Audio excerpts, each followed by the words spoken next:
one space I can guarantee that is going to be safe for my children is their home. It's going to be a safe space, whatever that means for them. Because like you said, once they step out of that door, society, they're not even going to get to all the other intersections because all they see is a Black individual first. Yep, we have been dealt with so much and dealing with so much, so sometimes we don't feel that acceptance, but you are accepted and you are well loved. And be who you are. Show up as your authentic self. Life is too short to not be yourself. Hello, and welcome to the Autism in Black podcast. I am your host, Maria Davis-Pierre, licensed mental health counselor and the CEO and founder of Autism in Black, Inc. Today, we have Erin Nkele, who is a licensed professional counselor, clinical supervisor, co-founder, and owner of Melanated Wellness, which is located in Maryland. Opening the doors to Melanated Wellness in August 2020, Erin's mission was to place particular emphasis on better serving and empowering the Black, neurodivergent, LGBTQIA+ communities. Erin's training and clinical expertise is centered upon compassionate treatment for issues related to trauma, anxiety, PTSD, neurodiversity, and sexual and gender identity. Erin specializes in working with adolescents 16 and older through adulthood as they navigate their journeys of growth, healing, and development. In early 2024, Erin and her husband founded the Melanated Wellness Foundation, which is a 501c3 charity located in Montgomery County, Maryland. It focuses on empowering and enhancing the well-being of underserved adolescents and their families in the DMV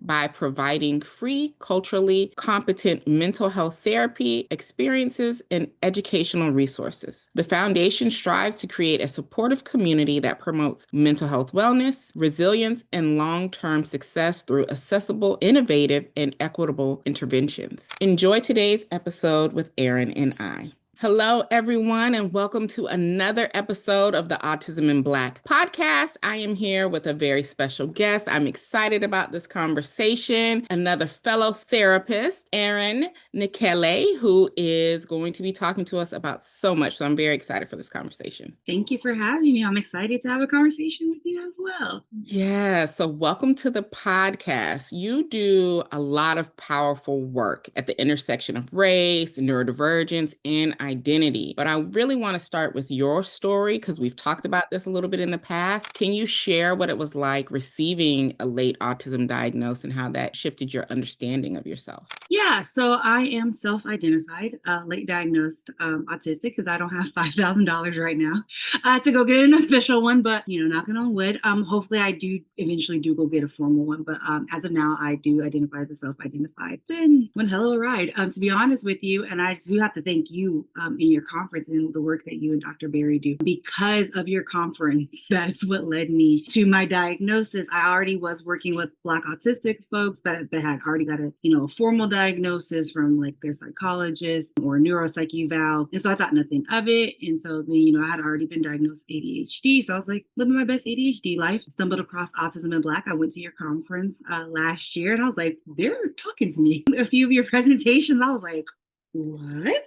That's my lived experience. Like, no. And then, by the end of the conference, I was like, oh, all right. And then having the conversation with you through our VIP kind of solidified it for me. And then it comes to find out most of my friends are autistic and ADHD. So they, neurotypes, we go together. So, that kind of, sealed the deal for me and just kind of really exploring what that means to me, because I do have my moments of ableism where I'm like, am I really autistic, or is it just like this? Am I feeling this way? But I know that society and how we've been conditionalized, such as girls, to kind of, put that onus on you, like you're supposed to work, twice as hard. I can go my soapbox about all this, but just how we were conditioned to do above and go beyond. I'm still struggling with that, but I'm also on the same side of that point. I'm learning to slow down. I'm learning to rest. I'm learning to sit still with it. I'm learning to accept that every day is going to look different for me. And so how do I show up in my authentic self as well?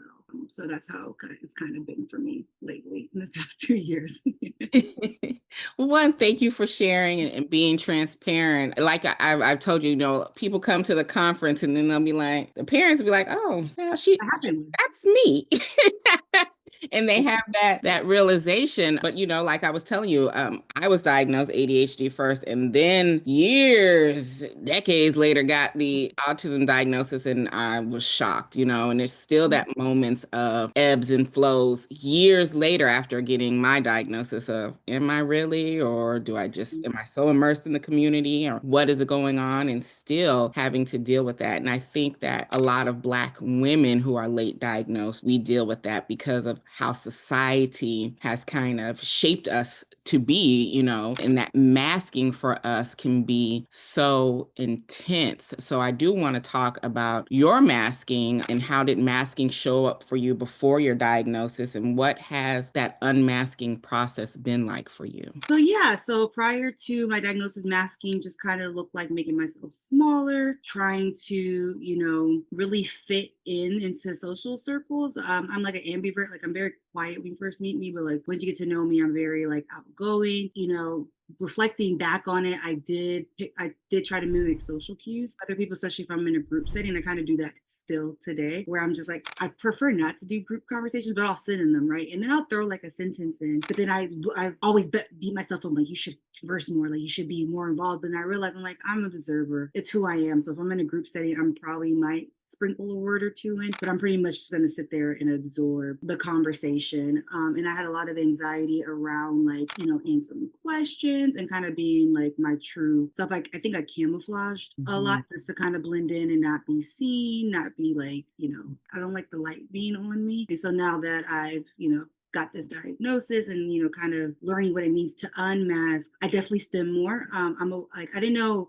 I was stimming, like I really didn't know. I knew I was neurodivergent, or not neurodivergent, but I knew I was different. But then when I met my husband, that's when it kind of solidified. Like I was 20 when I met, and so we've been together almost 20 years. And I used to be very tangential in my stories, and I never noticed that until I started dating him. He's like, you went through like 6 points before you came back to point A, and I was like, I did. He was like, yeah. He's like, you still have stories like that, and I was like, okay. And I also vocally stim, like I sing sentences, or I'll sing a random thought in my head, and I didn't notice I did that. And so I started dating him, and so I'm doing that more. I know when I am feeling some kind of way, I go to those sensory things for myself. I used to like shame myself. I did a lot of internalizing shame and things like that. And so now my unmasking is learning how to release that shame and be my authentic self by singing, by stimming, making noise, because my little humans do it. Both of my children vocally stim, especially my eldest. He does it way more than anybody in the house.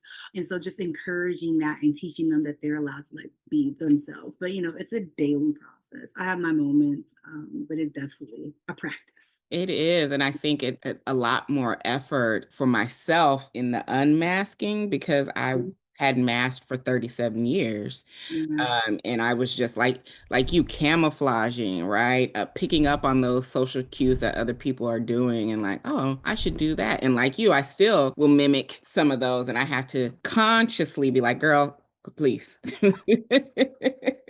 Stop it. So it does take a lot of effort to unmask, and you're feeling safe. I think that is one of the things for me, is like ensuring that I'm always in as safe spaces as possible, because the state of where we are at.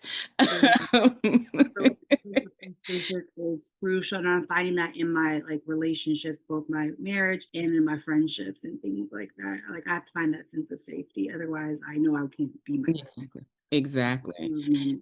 But And I will say the vocal stems of the music, I always thought that was a Black thing until I got into Autism in Black, because I do it. A lot of people in my family do it. We also do it with lines from the movie as well. And we'll have a whole conversation like that. And it wasn't until doing this work that I was like, oh, y'all, we are stimming. we are very much are like, and if a certain word is said, you'll say that phrase from the movie. Mhm. Like I did it the other day. He's like, "What?" And I was like, "What?" And he's like, "What did you say?" And I was like, "Oh," and I repeated myself. He's like, "Why are you quoting movie quotes right now?" And I was like, it fit the conversations right through. It threw him completely off because it took him out of what we were actually talking about. But I think he's always, like I said, we've been together almost 20 years, so he gets me. But it's still, there's moments where he's just like, "What?" I'm like, "Yeah." But me and my little humans, we do that. We'll vocally stim and like we'll sing back and forth to each other, or we'll talk to each other like in an accent. I really thought, and I'm telling you guys, I really thought that was a Black thing until getting into this work and realizing, like, oh, there's a lot of undiagnosed people in my family. So There surely is. I'm noticing that too. yes.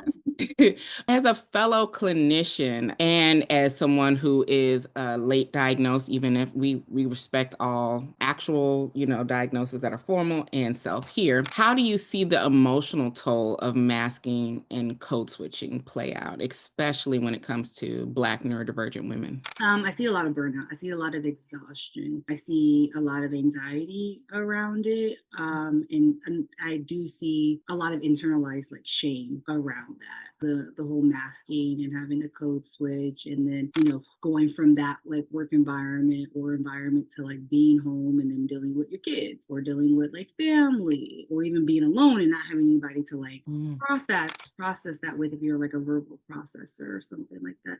So in the folks that I work with, that's what I typically see from them until they start, incorporating those tools and learning how to unmask, and what really creating that safe space for them. And usually that's what I try to do in our therapeutic spaces, to create that safe space for them so then they can show up as their most, authentic neurodivergent self. And then we can see what works in that space and how we can translate that into their day-to-day life. Where would you suggest people start with the unmasking? I would start with just, kind of one, learning about what it is, and how it shows up for you, and then like slowly but surely pinpointing, take it, I guess, environment by environment, and then kind of figure out how you mask in each environment. And then once we establish that, then we can figure out what works for you, what causes burnout, what helps, because, for some folks, masking is survival. So we don't want to necessarily take that away. And so we kind of do an assessment. And then if they find that something needs to be replaced, all right, let's replace it by doing X, Y, Z. So that's how I kind of take it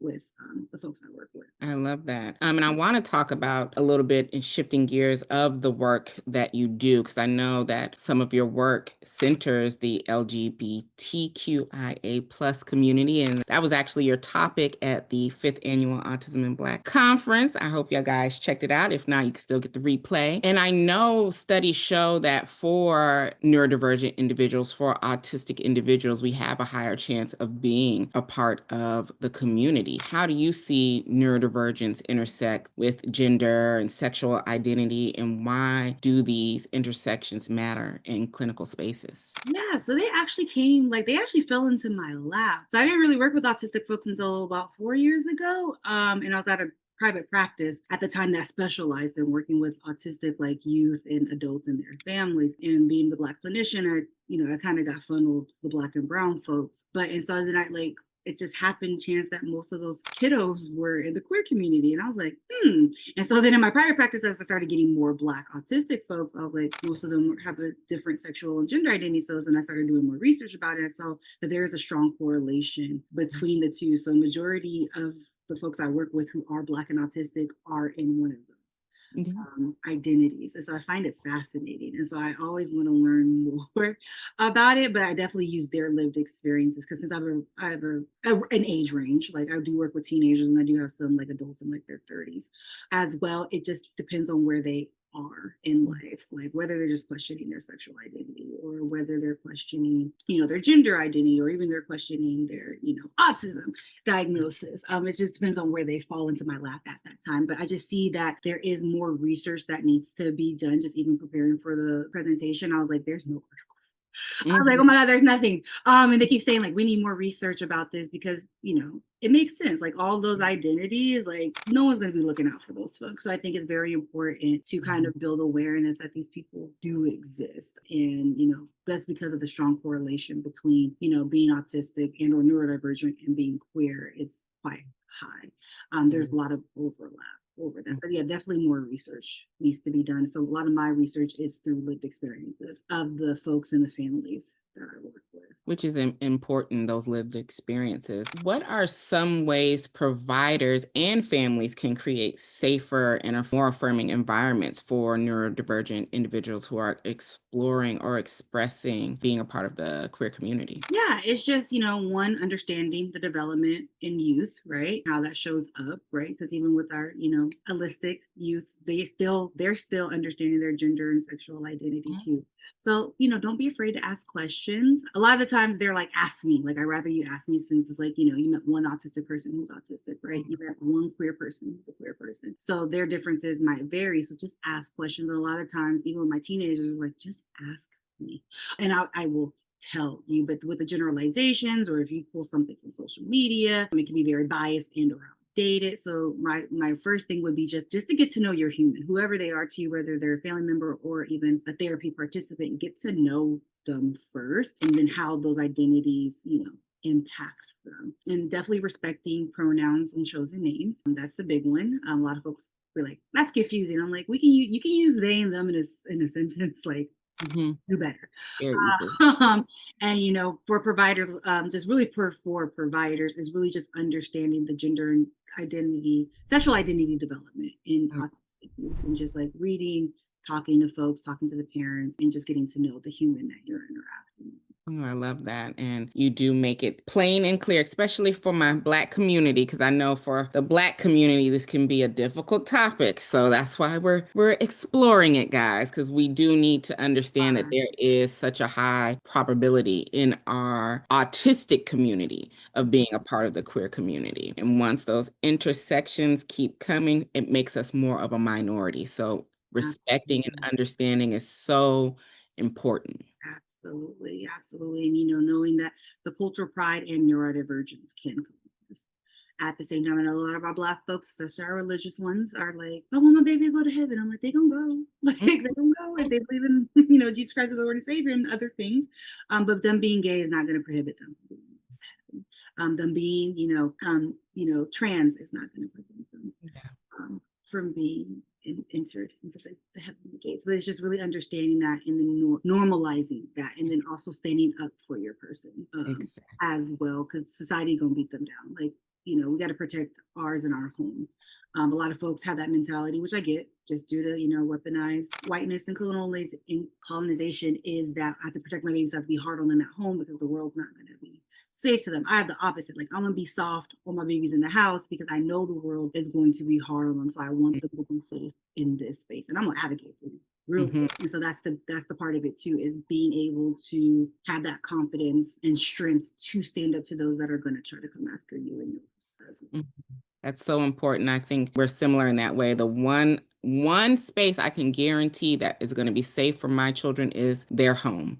It's going to be a safe space, whatever that means for them. Because, like you said, once they step out of that door, society, they're not even going to get to all the other intersections because all they see is a Black individual first. Yep. So we can't even get to anything else because all they see is the Blackness first. And we know how society has caused people to feel about our Blackness. So I always want to make sure that the environment, the home environment, is safe. And I encourage other parents to do that as well, other providers to encourage parents to do that as well, because it's super important for our Black children. And I know through Melanated Wellness, you're creating spaces that prioritize being culturally responsive, which, that just speaks to my heart because that's what we do here.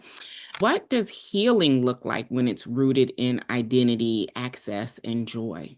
That's a good question. Healing is very subjective. Everybody's healing path looks different. And so really just what you're looking for. Are you looking for that self-acceptance? Are you looking for, identity, building that confidence? Like, what does healing mean to you? And how can we get there? Like, what behaviors can we replace? What actions and thoughts can we challenge? So that way you can get to your best self, whatever that looks like for you, and knowing yourself. And a lot of my folks that I work with that are in the queer community, they definitely know who they are. Yeah. Especially my teenagers. They especially with the internet, they've done the research, they've asked the questions, and sometimes they still have questions themselves, but they know, like, this is who I am and this is how I'm going to move forward with life, and they're quite confident around that. They're like, this is who I am. So you go take it or leave it, which I can really get down with. But it's Mhm. just whatever they're bringing in. A lot of the times, some of them, not a lot of times, but some of the times they're coming in to build better familial relationships. So like, what does a healthy relationship look like with you? It might be like them just respecting my new pronouns, right? Like that's all I want, like, or them accepting my partner, right? And so we work towards that, and they get to the point they're like, I'm good. So it really is very dependent on the person that walks Mhm. um, in the door of what healing looks like for them. It's not my place to tell you what it is. My Mhm. place to curate that space as a clinician to help you get to that space, whatever that may be. I love that. And I will say about the younger individuals, they keep hope in me because they're just so different from other generations. They're just like, this is who I am. Like, you're gonna take it or leave it. And that's how I am. Like, you either get with it or don't. You don't gotta be in my space. Mhm. So for them, I'm like, oh, my hope is that they're changing the world because where we're at, Yeah. it's I not. would hope so. Yeah, the younger kids are more accepting. Like they're more Mhm. like not I won't say tolerant, but they're more accepting. Like my kids talk about all the time how they have classmates who have like two parents, or Mhm.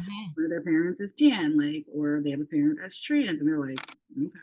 Like to them, they're just human. So for them, it's not Exactly. the It's same like, darkness, right? Like, because even when we were kids, we had friends that had two mommies and two daddies. And we're like, mhm. okay, go. Mhm. And so we're seeing that more now, especially my kiddos. They keep me up to date on the language, right? Just being an older millennial myself, they're like, nope, this is the new term. I'm like, okay, cool. Let me write it down, right? And so like that's part of it too, is being flexible and accepting the new language. Because I'm like, oh, y'all got a whole dictionary. Cool. Let me know what all these terms mean, because there are more terms that are coming out, and I'm just like, okay, Yeah. cool. And then I learned about the Okay. split Yeah. attraction model. Like It, that it, blew my whole mind. So I was like, oh, I'm telling you, because my kids were like, "Oh, the Riz, the Riz." I'm like, "What is the Riz?" And I was like, "Oh, like charisma." Okay, yeah, now we're certain okay. version We're of here. charisma. Like the Mm-hmm. Riz. And even my husband was like, "You haven't heard of the Riz, sir? I'm surprised you've heard of the Riz." I'm trying to figure out, we talking good things or bad things? Like somebody clue me in on what's going on with the Riz. So yeah, the new language, and I can say my generation had, and I'm not old, y'all, but my generation had completely different type of lingo. But this, I'm like, I can't follow the texting.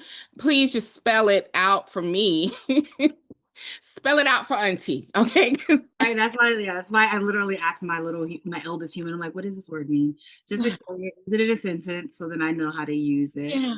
But yeah, these new kids have all the new terminology, especially when it comes to like the queer community. There's all types of new terms where I'm just like, oh, Yeah. cool, let me know what that means.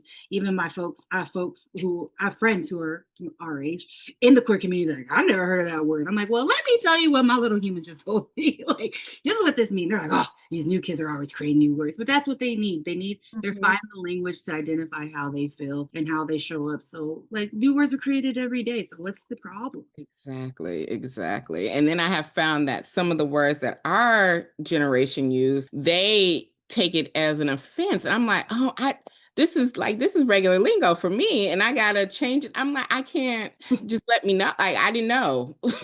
Yeah. Yeah, we be slang to my sons like, y'all are old. I'm like, don't do me. Don't do me. Don't do me. Like, Please. who still uses that slang? I was like, Exactly. we do. Because if I was talking to somebody, I was talking to your father or like your aunties and uncles, they what I'm saying. They would get it. They would get it. My kids were like, you were born in the 1900s, as it like so, wait a Yeah. minute. That's funny you say that, because me and one of my therapy participants yesterday, we were talking about the Brandy and Monica concert, right? And how it's coming up. We were like, nobody with the two on their ID needs to be in that place. I'm sorry. If you ain't got a one, you need to have a one in front of you on your birthday. If you have a two, you are not allowed in that space. It's not for you. It's not for you youngins. Okay? It's for Gonna appreciate it. They're not gonna appreciate that because we went through the boy is mine. We went through when Brandy and Monica weren't really feeling each other, and now they have made amends as grown Black women, which we love to see. love to They just see. I'm don't so glad. appreciate the timeline of that. So I get that. I get They didn't get it. They weren't in the gym shooting with us. that. So Okay, I they don't get the wasn't. results. They don't get to deserve to reap the rewards. Okay. But they gonna be in there, and then they gonna try to take away that moment. But Yeah. we keep We hope won't alive. let them have it. Yeah. We won't let them have it. We ain't gonna let them have it. As we wrap up on this amazing conversation, what do you want Black autistic women, queer, neurodivergent folks, or anyone who's still figuring out to know right now? First of all, you are loved. That's the first thing that comes to my mind. We have been dealt with so much and dealing with so much. So sometimes we don't feel that acceptance, but you are accepted and you are well loved. And be who you are. Show up as your authentic self. Life is too short to not be yourself. Moments and ask questions. Get curious. Because I think when you get curious, that's when a lot of doors can open up for you. And a lot of conversations can be had. Thank you so much. I have enjoyed this conversation. Let the people know where they can find you, how they can get therapy from your organization, and everything else. Yeah, so I mean, I try to be on social media, but I'm not. But you can find me on IG at Melanated Wellness Therapy. Also, my website, Melanated Wellness LLC, at www.melanatedwellness.net. And all my information is on there. I'm trying to do better with social media. It's just not for me. I am trying to do that. And also, just want to give a special shout out to my foundation, the Melanated Wellness Foundation. We are a 501c3 nonprofit here in Montgomery County, Maryland, dedicated to providing resources, free mental health resources and workshops and community outreach to underprivileged youth and their families. So we are hopefully going to get some grant funding so we can bring on some more people so we can get these services rolling. So, come on down, donate and or, if you're a therapist in Maryland or DC, we're looking for y'all. So we're looking for some therapists and, other folks to, help our mission to providing those services. But this has been fantastic. Maria, I thank you so much for allowing me to be a guest on your podcast. Thank you for being here. And we'll have all of those show links in the notes so that you can book your appointment, donate, whatever it is, to Erin and the Melanated Wellness, which we love to see the work that you're doing. So thank you for that. And thank you all for tuning in to another episode of the Autism in Black podcast. And we'll catch you on the next episode.